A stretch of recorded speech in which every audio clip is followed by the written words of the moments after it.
I think generally people underestimate the capability of AI. They sort of think like it's a smart human, but it's really much.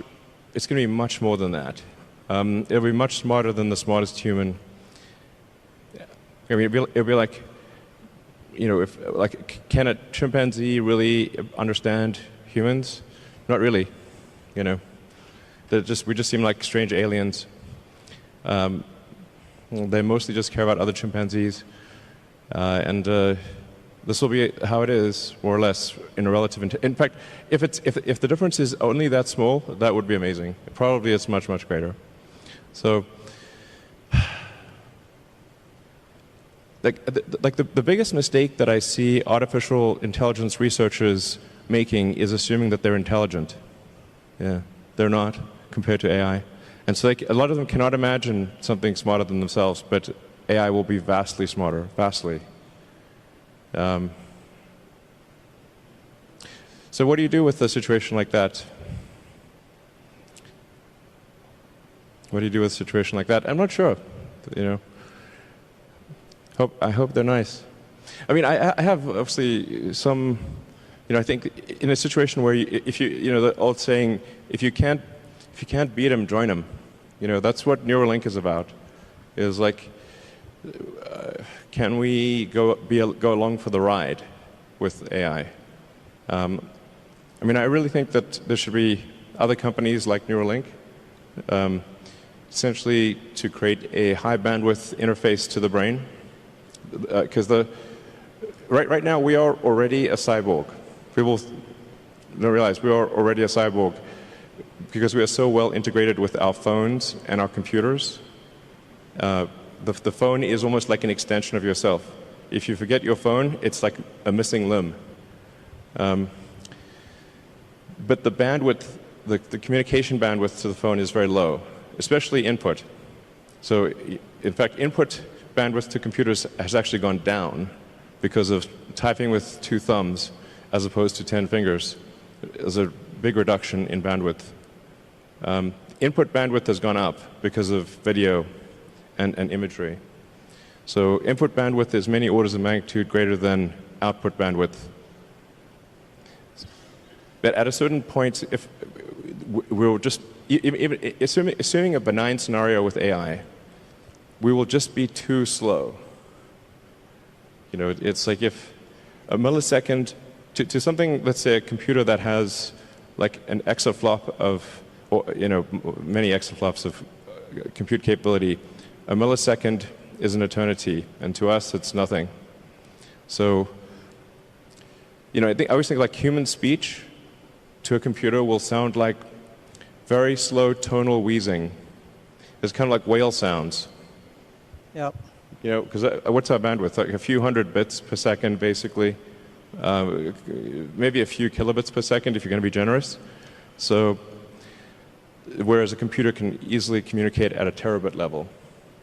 So, the computer will just get impatient, if nothing else. It would be like talking to a tree. That's humans. I don't know, man. That's like famous last words. Let me tell you, AI is, I mean, you look at sort of the rate of advancement, just in general, the rate of advancement of computers is insane. And like a good example would be video games. If you go back 40 years ago, 50 years ago maybe, you had Pong. That was just 2 rectangles and a square. Now you've got photorealistic real-time simulations with millions of people playing simultaneously. If you assume any rate of improvement at all, these games will be indistinguishable from reality. You will not be able to tell the difference. Either that or civilization will end. Those are the 2 options. But even if the rate of technology improvement slowed down by 1,000, then okay, advance 1,000 years, or 10,000 years. This is still very tiny.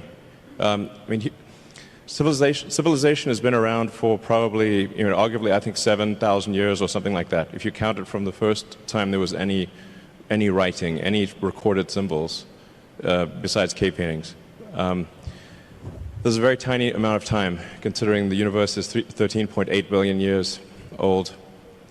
I mean, if civilization lasted for 1 million years, we would only increment the third decimal point after 13.8 billion years, if we lasted for a million years. So that seems like a long time, given that we've only been around for 7,000 years. It's been kind of a roller coaster on the civilization front. So, I mean, I'm a naturally optimistic person, to be clear. I'm not saying, hey, doom and gloom. I'm just saying this is the apparent pattern. The rate of change of technology is incredibly fast. It is outpacing our ability to understand it. Well, I'm not sure, is that good or bad? I don't know. I mean, it seemed to me some time ago that you could sort of think of humanity as a biological bootloader for digital superintelligence.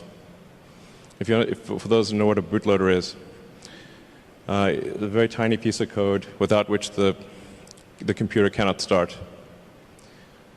But it's sort of like the minimal bit of code necessary for a computer to start. Like, you couldn't evolve silicon circuits. There needed to be a biology to get there.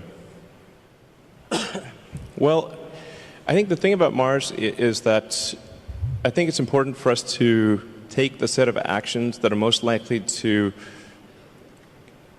continue consciousness into the future. What increases the probability of consciousness of continuing into the future? I think we should not take it for granted that consciousness will continue, because we have not encountered any aliens. Where are the aliens? This is the Fermi paradox. This is one of the most important questions. How come we've not found any aliens? And there's people out there who think we've found aliens. Trust me, I would know. We have not. Okay. People ask me, you've been to Area 51. Okay, please. SpaceX actually has Area 59. It's even better, 8 better than 51. So, among the set of actions we can take that are likely to increase the scope and scale of consciousness such that we are better able to understand the nature of the universe, one of those actions is to become a multi-planet species, or ensure that life is multiplanetary. Not because I think something that it's not from the standpoint of it just being an escape hatch, or because I think that Earth is doomed, but there's a certain probability that is irreducible that something may happen to Earth. Despite our best intentions, despite everything we try to do, there's a probability at a certain point that some either external force or some internal unforced error causes civilization to be destroyed, or sufficiently impaired such that it can no longer extend to another planet. It's hard to say. Let me put it another way. This is the first time in the 4.5 billion year history of Earth that it's been possible to extend life beyond Earth. Before this, it was not possible. How long will this window be open? It may be open for a long time, or it may be open for a short time. I think it would be wise to assume that it is open for a short time. And then let us secure the future of consciousness, such that the light of consciousness is not extinguished. And we should try to do this as quickly as possible. Sure. I mean, to be clear, I'm very pro-Earth. Yeah. Great. That sounds great. To be clear, I'm very pro-Earth. When I say, us becoming a multi-planet species, or making life extending life beyond Earth, expanding the scope and scale of consciousness, from a resource standpoint, I'm talking about less than 1% of Earth's resources should be dedicated to making life multiplanetary, or making consciousness multiplanetary. So, I think it should be like somewhere in between how much we spend on lipstick and how much we spend on healthcare. Things like for the preservation of consciousness, we should spend maybe slightly more than we spend on cosmetics. That's my, and I'm pro-cosmetics. I like it. They're great. But there's probably worth spending, I don't know, somewhere like at least 0.5% of Earth's GDP on extending life to be multiplanetary. Maybe 1%, I'd say, seems like a good use of resources. But then 90, you have like 2 orders of magnitude more resources spent on Earth. So it's not like it's, somehow going to fundamentally impair Earth. If like I said, just 1% of Earth resources on that order should be enough to make life multiplanetary. It seems like a wise investment for the future. And obviously I spend a lot of my time on sustainable energy with Tesla, with electric cars and solar and batteries and that kind of thing. And I'm really excited to be here in Shanghai for the Shanghai Gigafactory, which is, I think the Tesla China team has done an amazing job, really mind-blowing. Like, I'm just astounded by how good the job is and how much progress has been made. And I think it's a good story for the world, and to say, like, look how much progress you can make in China. This is extremely impressive. Like, my hat is off. You guys rock. So I've never seen anything built so fast in my life before, to be totally frank. I've seen some crazy things. So, I think it's like, I really think China is the future. That's very impressive. And there's also some great progress on entrepreneurial rocket companies in China as well. I believe 2 have made orbit, and it's very difficult, very hard to make orbit. Achieving orbit, I have great respect. This is very hard. I think that, over time, AI will make jobs kind of pointless. Probably the last job that will remain will be writing AI software, and then eventually the AI will just write its own software. So, I don't know, I suppose I would recommend studying engineering, physics, that kind of thing, or working on something where people just want to interact with other people. And people enjoy fundamentally interacting with other people. So if you're working on something that involves people or engineering, it's probably a good approach. Art, of course. Yeah. Like I said, I think we're going to have to figure out this Neuralink situation. Otherwise, we will be left behind. It's very important we do this quickly. I think time, we don't have much time. We don't have much time for what? We don't have much time to solve the Neuralink. Yeah. Yeah, man, you think of like technology and technology awareness. It's like if there was like a topological map of technology awareness, it's mostly flat, with a few short buildings and then some very tall spires. And unless you're on that very tall spire, it's not obvious what the topology is.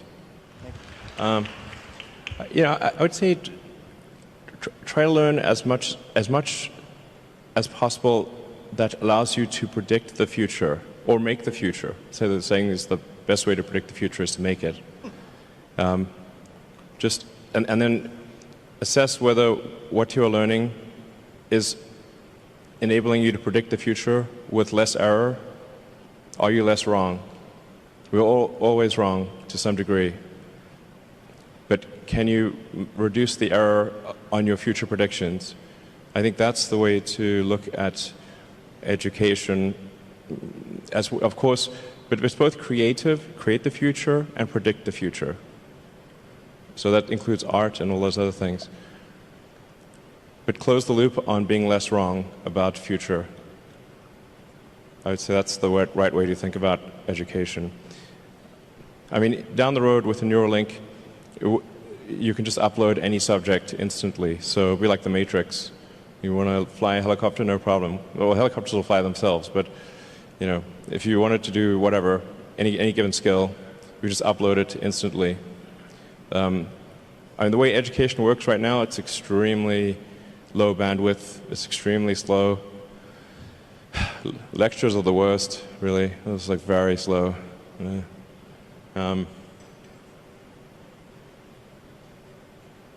Yeah, just try to predict the future with less error. This is very hard, as you were saying. I'm not sure it's 99.9%, but it's not very good, generally, our prediction of the future. But I think often people don't try. The first thing is try. If you don't try, okay, you got to try, and then adjust based on the error of your prior predictions. Yeah. The first thing we should assume is that we are very dumb, and we can definitely make things smarter than ourselves. I mean, they didn't used to be humans, right? So our early civilization was very primitive. We didn't have any technology really. We're just like running around, trying to not get eaten or just trying to survive a winter. Now we have like heating and we grow food. This is all new stuff. So, things have obviously gotten way more smarter than the past, way smarter. So that's going to continue. We are not the last step in evolution. So the most important thing, like I said, the most important mistake I see smart people making is assuming that they're smart.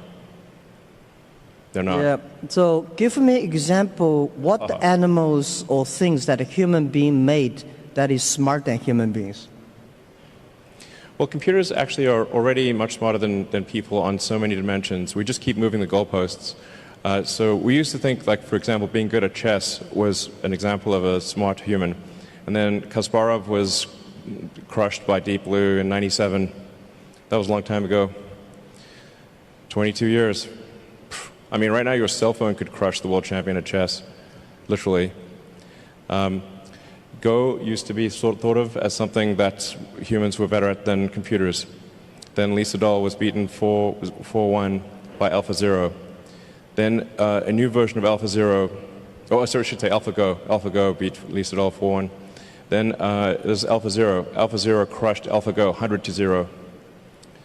Now it's just pointless because it just keeps playing itself. Humans are trying to play a computer Go is like trying to fight Zeus. It's not going to work. Hopeless. We're hopelessly inadequate.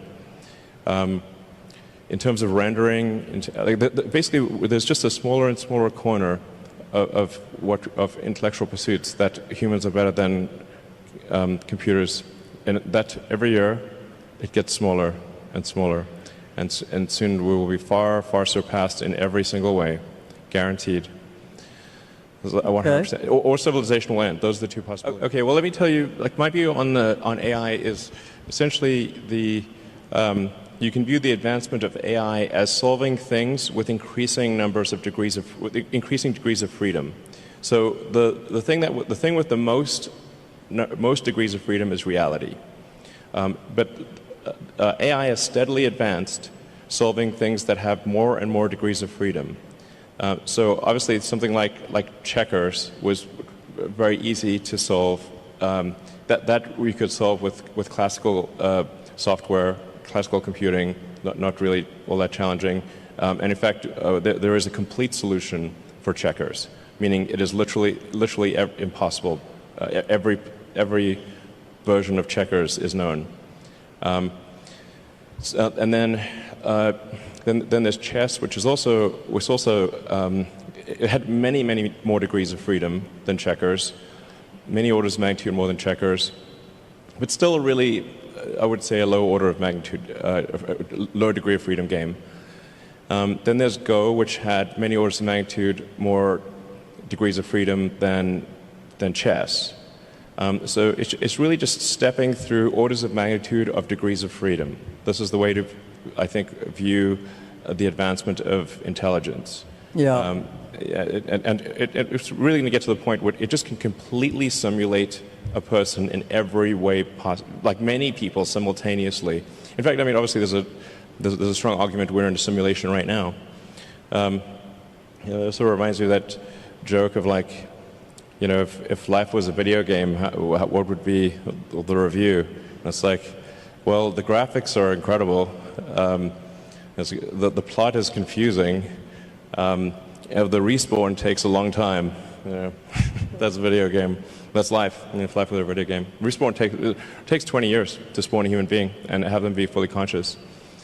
I'm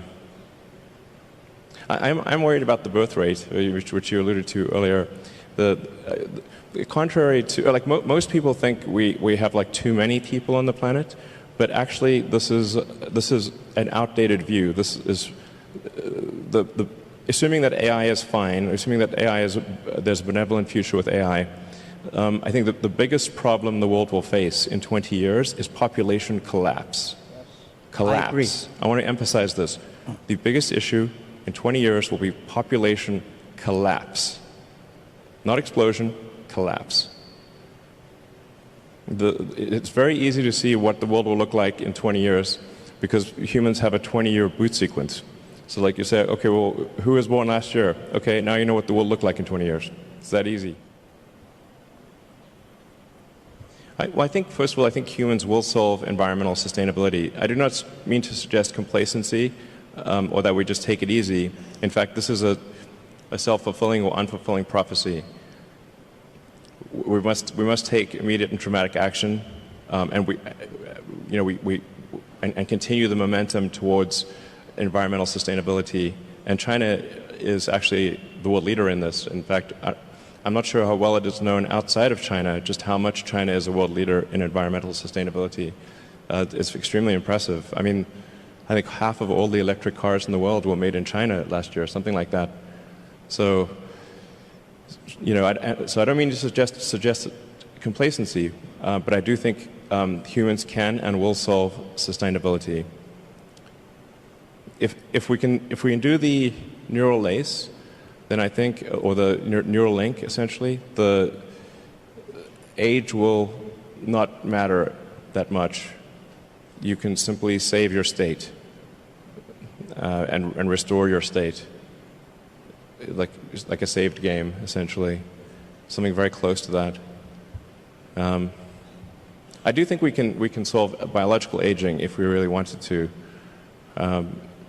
You'd have to make DNA changes, but we're obviously just on a clock. All organisms are. I mean, you could take a fruit fly, for example, and you could give it yoga, sort of have it do daily yoga and have a very healthy diet, and it's still going to live for 3 weeks, maybe 4 weeks. So environmental factors are relatively minor for extending life. You have to change the DNA. And so the question is, like, will people be okay with changing the DNA? That's the thing about extending life, and probably people are a little bit reticent about that, but that's essentially the thing that needs to occur to extend life. You've got to stop the DNA clock somehow. I don't know if we should work on this or not. I think, frankly, it's probably a good thing that we do eventually die. There's a saying, like in physics, like even physicists, which are generally quite objective, is like the saying, like, old physicists don't change their mind; they just die. So maybe it's good to have this life cycle.